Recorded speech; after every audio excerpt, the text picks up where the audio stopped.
Okay, good morning everyone. Can you all hear me okay? Yeah? Okay, great.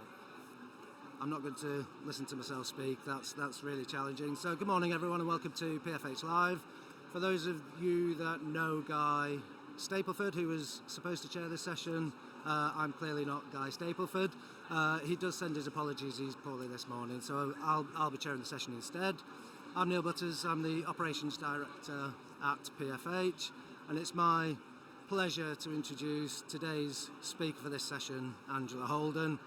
You will excuse me, I'm going to read this section just because it's this morning that I got asked to do this session. So Angela is the Director of Regulatory Engagement at the Regulator of Social Housing, and in this role she leads on ensuring that landlords deliver the outcomes set out in the regulatory standards. And we're now 2 years into proactive consumer legislation. That means that the regulator now has real data on inspections, on landlord performance, and on what's actually driving better outcomes for residents. So the session today will walk us through what those 2 years have revealed, give us insights into the features that distinguish well-performing landlords, the challenges that are holding others back, and what the evidence suggests will make the biggest difference moving forward. So this is a rare opportunity to hear directly from the regulator about what good looks like. And therefore it's my pleasure to introduce, please give me a hand welcoming Angela Holden. Good morning everyone. Can I just check you can hear me? Perfect, thank you. Good morning. Thank you all for being here. There's such a lot of you. And it's a really interesting time, I think, for us to be at conference, a really interesting time for the sector as a whole. We are 2 years into our new regulatory framework and our new regulatory system.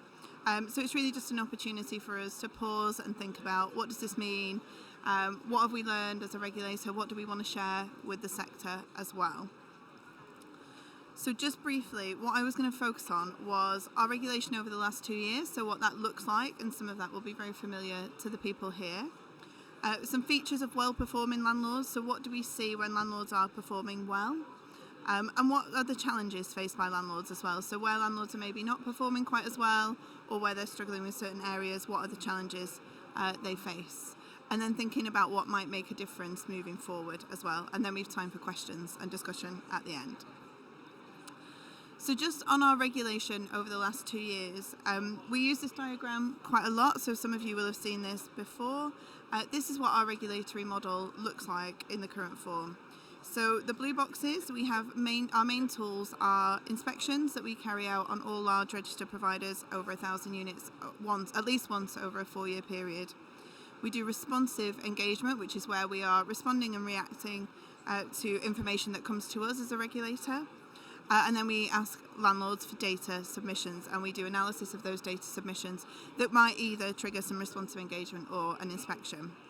And all that we are doing in that is trying to assess how well landlords are delivering the outcomes in our standards. At the end of those processes, we will publish a judgment or a grading for landlords, so we'll set out what our views are. If a landlord does not have one of those top grades, does not have a C1 or a G1 grade, we will do what we call landlord improvement, which is a period of engagement that landlords have with us, and we will work to improve with the landlord to improve the services that are being provided. We do also have some investigative and enforcement tools available to us. We don't use those very often. More often than not, we are able to work really constructively with landlords, and we get good quality engagement in order to drive the improvements that we want. But those tools are there and available. And really all that we are trying to do is drive improvement in social housing, so making sure tenants live in good quality safe homes, have good quality landlord services, and that those organisations are well run and financially viable. So that's what our regulation looks like. This is a summary in terms of consumer regulation of what we've found over the last 2 years. So we have 4 consumer grades, C1 to C4. So C1 means that landlords are meeting the standards. C2 and C3 are those grades in the middle, so there's improvements to be made. And C4 is the most significant judgment that we could make, and says that there are very serious failings in the landlord service, and that fundamental changes are needed. So that's the spread of grades, and you can see on here about a third of all of our landlords that we've inspected have had a C1 grade, so that top grade that says that they're meeting the standards. There's a really big chunk of landlords in the middle, so 41% have had a C2 grade, and then about a fifth have had a C3 grade, and then the numbers at C4 are very low, thankfully, but there is a small handful of cases where landlords need to make some very significant improvements. So what have we seen otherwise over the last 2 years? So the table that I just showed you shows that there is variation, and quite significant variation, across all of those consumer grades. I think sometimes when we initially set out the 4 grades, there was a bit of a feeling of, are you just going to lump everyone in the middle? That's definitely not our intention. What we are trying to do is reflect genuinely what we see in the services that are provided. So variation across all of the consumer grades. We also see some variation between private registered providers and local authorities as well. I think overall it's fair to say private registered providers have tended to be higher up the gradings, and some of the local authorities have tended to be lower down the gradings, but that is not universal, and we've seen some local authorities providing really good homes and services as well, but definitely some variation between the two. From that table you'll also see that the vast majority of landlords have got some improvements to make. Some of that is reasonably minor in terms of delivering the outcomes of our standards. Some of it is much more significant. And some landlords are having to do sort of a root and branch review of their housing service, what that looks like, what else they need to provide for their tenants. Others are sort of already on that path, have maybe made some improvements already and are continuing down that road as they have been doing previously. One of the things that we often get asked is there a correlation between the size of a landlord or the geography of a landlord and consumer outcomes? So are large landlords better or worse? Are small landlords better or worse? We actually can't see that correlation so far in our data. There is definitely more for us to do in terms of continuing to monitor that, the more inspections and the more gradings that we give. But there isn't a clear correlation. We've seen some very large landlords doing a really good job. We've seen some that are doing a poor job and have improvements to make. And likewise, we've seen some very small landlords doing a great job, and others that are struggling a little bit more and need some improvement. So there isn't actually a correlation. As far as we can see, if I think about it in terms of our tenant satisfaction measures, the clearest driver of high TSM scores is the quality of homes and services provided. So there is some variation based on geography or stock type or the type of provision that landlords are doing, but the clearest driver by far is the quality of the services. And we can see a correlation as well. So the higher the TSM scores, those landlords with the high TSM scores tend to have higher consumer grades, but that is absolutely not universal. And we have had some landlords where we have found quite serious failures, but actually their TSM scores are good. So TSMs are not an obvious proxy, but there is definitely a correlation that you can see. So just thinking about features of well-performing landlords. So what do we see in our landlords where they're getting those top grades of C1 and C2 grades? One of the clearest things for us is the quality of the governance that is being provided by the landlord. So making sure that the arrangements are right for managing risk and that there are controls in place. That landlords are seeking external assurance of the services that they are providing and testing the services that they're providing, and that they are taking timely and responsive action when weaknesses are identified. So it's really important that as landlords are delivering the services and delivering the consumer standards to their tenants, that they are really supported by good quality, high quality governance within their organisations.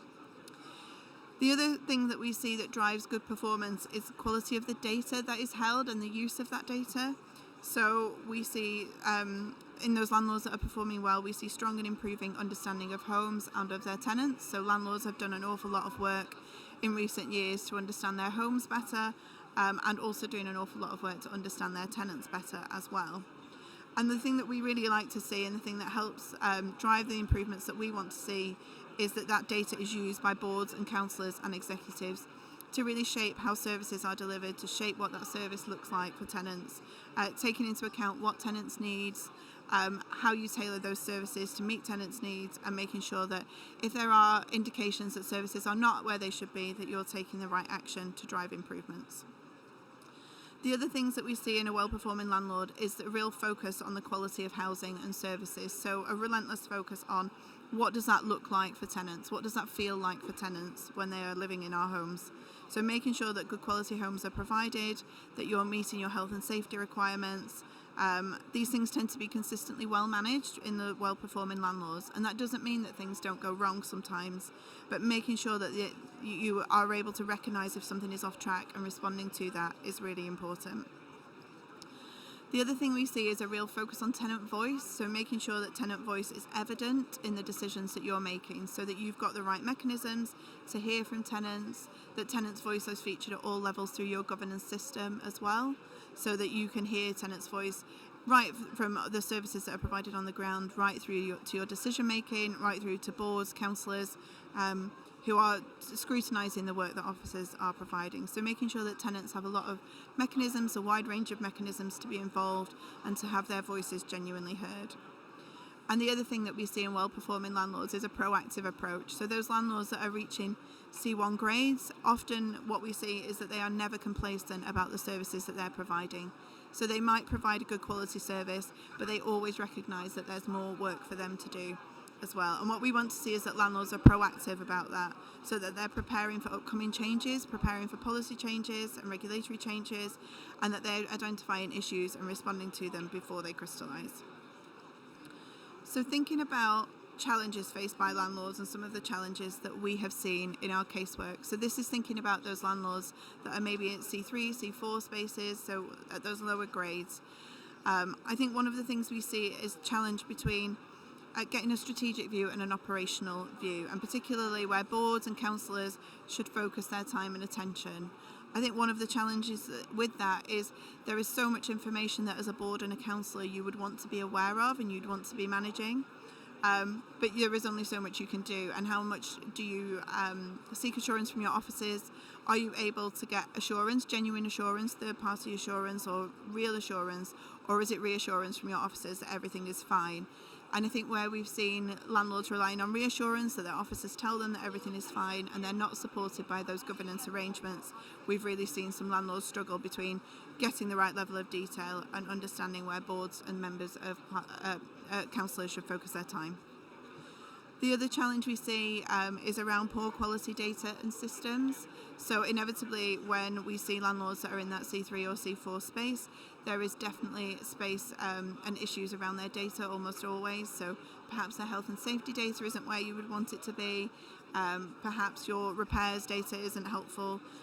We see data often in disjointed systems, things being managed on spreadsheets, poor control over those spreadsheets. So somebody's edited the spreadsheet and somebody else shouldn't have edited the spreadsheet.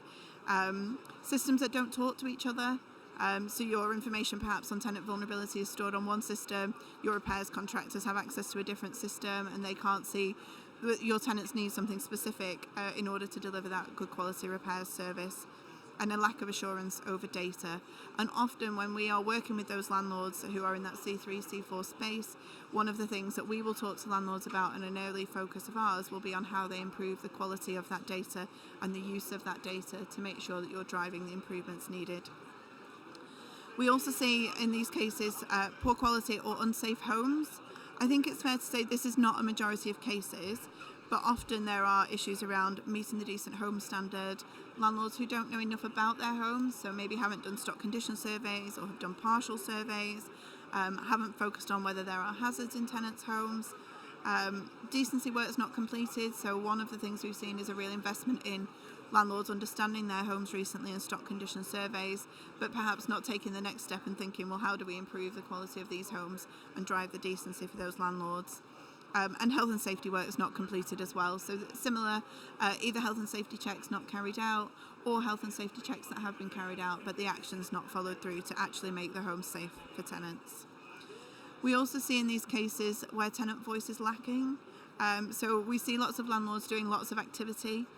Sometimes in those poor performing landlords, what we actually see is that it's a bit tokenistic. So you might have a cup of tea with a tenant, you might go for an estate walkabout with a tenant. If it doesn't translate into an outcome, it doesn't change things for tenants. They might have a perfectly lovely time, but it doesn't actually change and it doesn't make things better for the people who are living in your homes. So thinking about how real is that, how meaningful is that engagement? I mentioned earlier making sure that tenants' voices are heard throughout your organisations. So as I say, your tenants are the ones receiving your services on the ground. They will tell you sooner than anything what's going well and what's not going so well. So making sure that that is picked up, but making sure that that is then escalated through your organisation as well, making sure that it is affecting your decision making or affecting where you spend your time and your attention. Are you tackling the right things? Are you responding to the right things in order to drive those improvements that we want to see? And then the other area is around reactiveness. So often in these landlords, what we see are landlords who are managing backlogs of work. That's not uncommon. I recognise that things are difficult. It is difficult to manage your repairs service. It is a hard service to manage. Complaints are increasing across the board, so we do recognise that, but making sure that you are able to manage those backlogs in a sensible way, and that you're proactive about doing that. So I think sometimes what we see is landlords just stacking up more repairs, more complaints. That makes it really hard for your teams to deliver, and it really affects the quality of service that tenants receive and the trust that they have in you as a landlord. Not managing risks, so maybe something's coming down the horizon, you haven't spotted it, maybe not responding to procurement challenges in time, or not addressing contractor issues in the way that you would want, or responding too late for changes in legislation. And we've had a lot of changes in legislation in recent years, and I think one of the things that we've seen is some landlords that wait until the legislation is in place and then they start thinking, oh, well, how are we going to do this? And actually, there is often a long tail before that legislation comes into place. So making sure that you are thinking about that in advance. What will your work look like there? Have you got the right systems? Have you got the right data to support you in delivering those changes? Is really important. So those are the challenges that we see faced by some landlords. As I say, that is not universal. That's not the most significant things that we see. The vast majority of landlords are providing good quality homes and services to their tenants, but there is still a number of landlords with significant work to do, and those are the kinds of things that we see in our casework. So just thinking then about what might make a difference. So what could drive improvements in those areas? What would be helpful for you to think about as you go back to your organisations, just to make sure that you've got the right focus, or if you have work to do, what might help you in driving those improvements further? I think one of the things that we see most commonly and that we talk about a lot, albeit it's not a key feature of how we regulate, is the quality of the leadership and the organisational culture that you have within your organisation. We can see it when we go into an organisation. We can see if that culture is right. We can see if tenants are put at the forefront of what you're doing. And I think really it speaks to the leadership that you have. So as leaders, are you encouraged to put tenants first? Are they thought about as an integral part of what you're providing your services for, or are they a bit of an afterthought? So really getting that tone right, getting that leadership right, and that organisational culture is really important. And I think within that then, the best organisations that we see have a real focus on addressing issues. So sometimes things go wrong. Of course things go wrong in any organisation. Even the best performing organisations will have challenges and things that they need to manage. And I think for us, making sure that your teams in particular are able to raise those issues, so they identify them, they're able to raise them with you, and they'll surface those issues, and that they will get a constructive and helpful response. So it's not about blaming individuals, it's not about criticising. Really what it's about is, this is an issue that we're dealing with, let's focus on solving it, and let's do it now before it becomes a bigger issue within our organisation.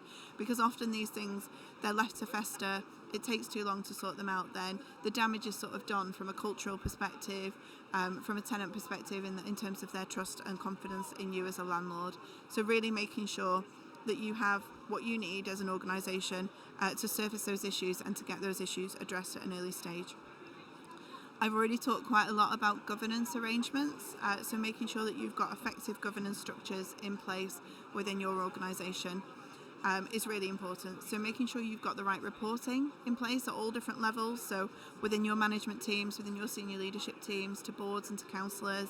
So having the right reporting, having accurate data to support that reporting, making sure that your decision making is correct and is at the right levels, and that there's accountability at all levels as well. So I think in some of those organisations where we see landlords struggling, we see that decisions are maybe pushed too far down the organisation, or your teams can't get decisions made when they are things that are really important. So making sure that you've got the right decision-making structures in place and accountability at all of those levels, and that boards and councillors can hold officers to account is really important. And as I say, I think one of the things when we start working with landlords, one of the things that helps those landlords that are struggling is really getting that reporting right in the first instance, and getting those governance structures in the right place. Something else that I think would help is making sure that you are listening to your tenants, and as I said earlier, making sure that that listening is meaningful, and is genuinely attempting to hear their views, understand their experiences, and respond to their needs. You will have tenants with a really wide and diverse range of needs, so understanding who your tenants are, who lives behind the doors, is really important. And we have seen lots of landlords taking steps around that, so really trying to gather data about who lives behind the doors of your homes, gathering that information, making sure that that is tailored, that allows you to tailor services in a systematic way. But making sure that you've got those arrangements in place to hear from tenants, hear their feedback. And I think one of the things that also helps build that sort of trust and confidence that tenants have in you as a landlord is thinking about showing tenants how their ideas have made a difference. So following that, you said we did approach, closing that loop. So when tenants have told you something, making sure that you feedback to tenants what a difference that has made. And then the last thing I've already talked about quite a lot is around data, so improving your data quality, so information on your data and information on your homes and information on your tenants. And I think we have seen, as I say, big investments in this over a period of time. We definitely want to see that become more systematic across the piece. Sometimes, occasionally, what we see is a focus on an area of data that's quite narrow, so it might be focusing on gas safety data. And as important as that is, what we would like to see is a real focus on data across the board. So how do you know that what all of your homes need? How do you know what your homes look like? How do you know what they need in terms of health and safety checks? Are you getting repairs from a certain cohort or archetype of home? Something like that. So really focusing on your data and the data quality, and making sure that you've got the right systems to help you manage that in an effective and accessible way. And we do see landlords where they're trying to drive improvements in their homes, really focusing quite a lot then on a new system, and a new system could definitely help in some cases, but it's not always the sole solution. And I think sometimes we see a focus on a new system as a bit of a panacea or a bit of a sticking plaster, without actually addressing that what's going into that system needs to be of good quality and needs to be manageable as well. So those are the things that we think might make a difference, and just some thoughts for you as you take that away. And that was all I was going to say, so happy for questions and conversation. Thank you all very much.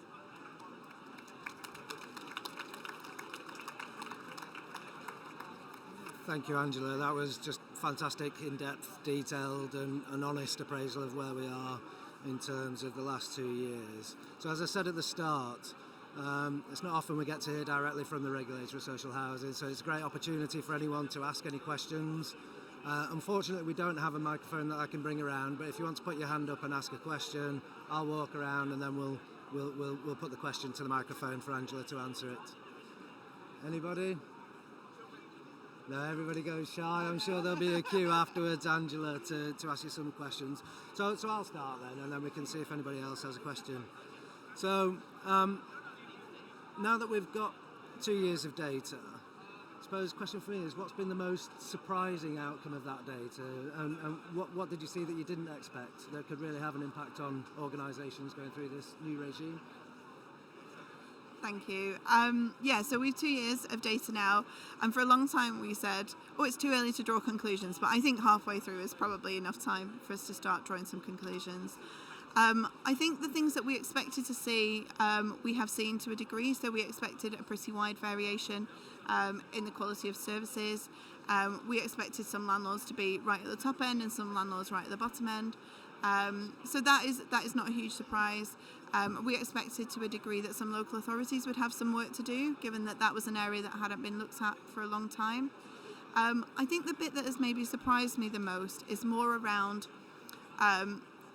sort of the gaps in data that landlords hold.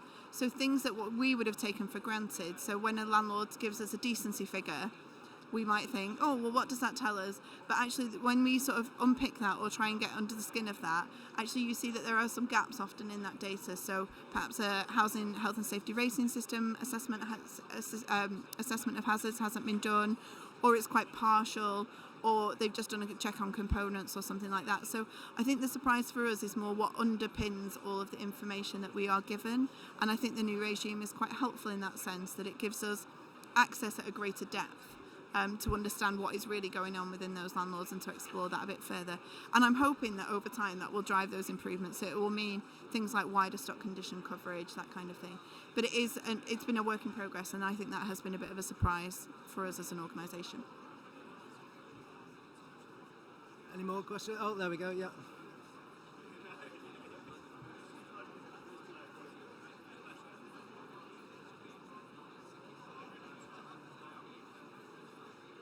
Tough one for me to repeat. So what's been the most beneficial element of tenant voice that's really stood out in terms of the mechanism of Thank you. That's an interesting question. I think for us, it's not a certain mechanism that has worked or hasn't worked. We have seen landlords with really diverse approaches to tenant engagement.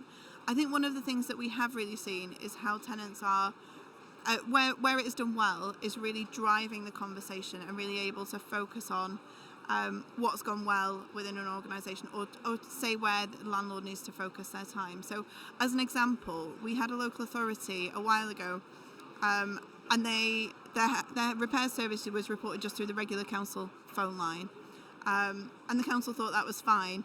And then when you meet with the tenants and they're talking and they're saying, but we can't get through and we can't report our repairs, and they sat there with the council and they talked to the council about that, and the council said, well, we can fix that.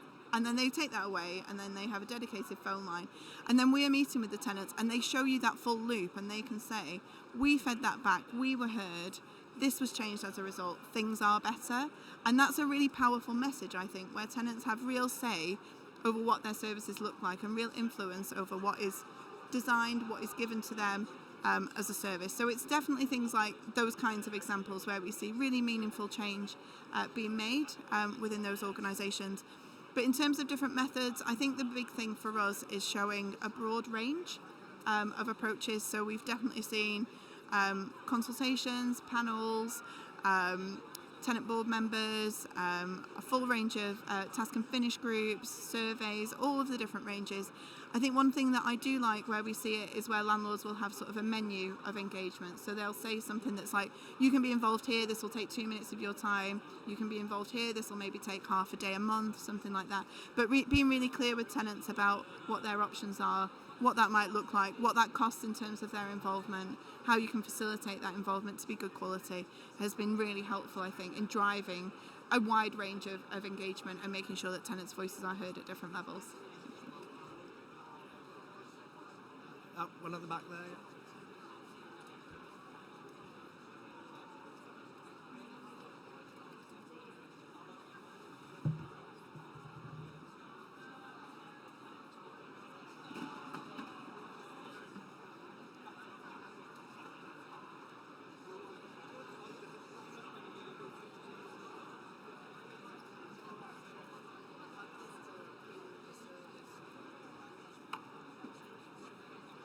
Hello.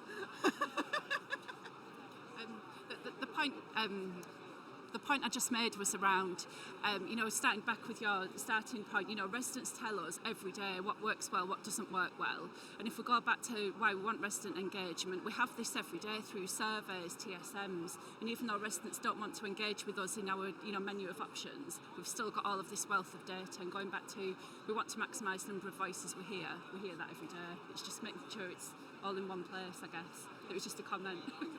Thank you.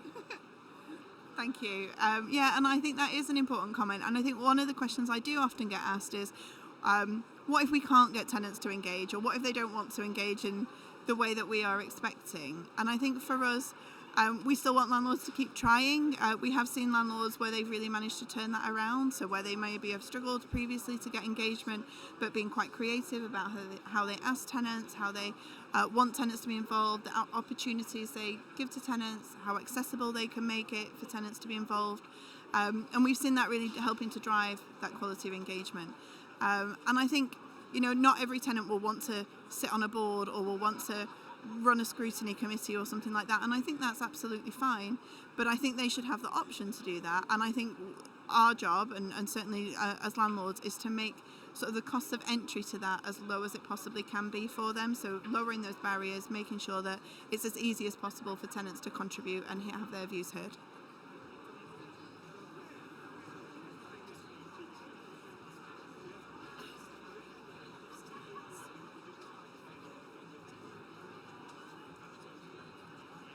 No. So Ron was asking about training in response to that as well. Is there training in a particular area to support residents? Or?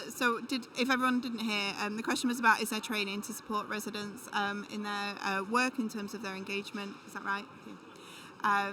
So we have definitely seen lots of landlords investing in that. So it's not a thing that we offer as a regulator, but there is definitely lots of mechanisms to support tenants. So there are sort of umbrella groups and tenant engagement groups that will support tenants to build their skills and offer training. We've also seen lots of landlords investing in that directly themselves, that I think is really important. So making sure that they are providing that training, or that they're providing the support or the access to training, has really helped to drive up the quality.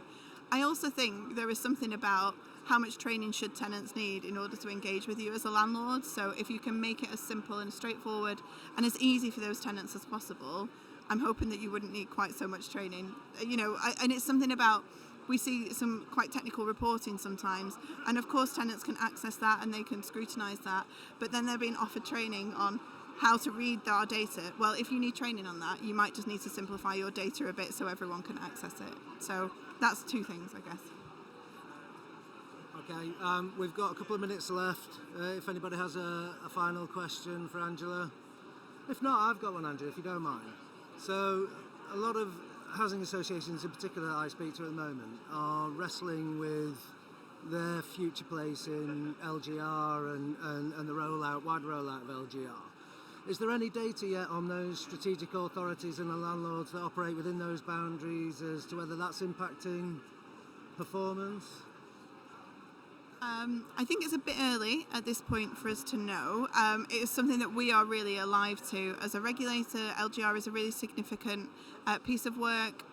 Obviously for local authorities who are going through those reorganisations, it's very significant and very time consuming, and one of the things that we're really keen on is supporting those local authorities as they go through that process, making sure that they're in as good a position as they possibly can be going into that process, because the evidence that we've had would suggest that the better position you're in going into those mergers, the better position and the more straightforward that merger will be. I think one of the things that we'll have to see is how that means local authorities will engage with private registered providers in their area.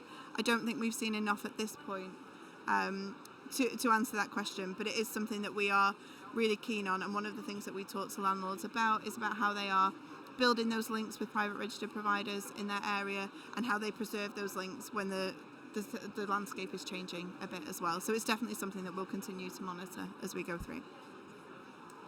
Great, thank you. So, ladies and gentlemen, I'm just about to call an end to this session. Just very briefly, one last question. As a data-led organisation, are England going to win tonight? And is Harry Kane going to beat Messi to the Golden Boot?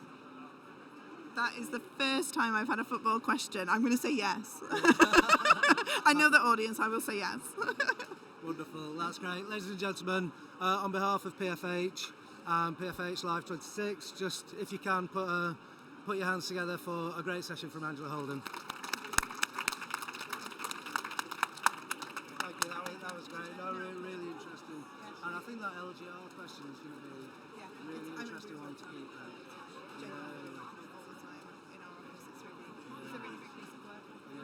And housing associations just don't know. Sorry, no, you're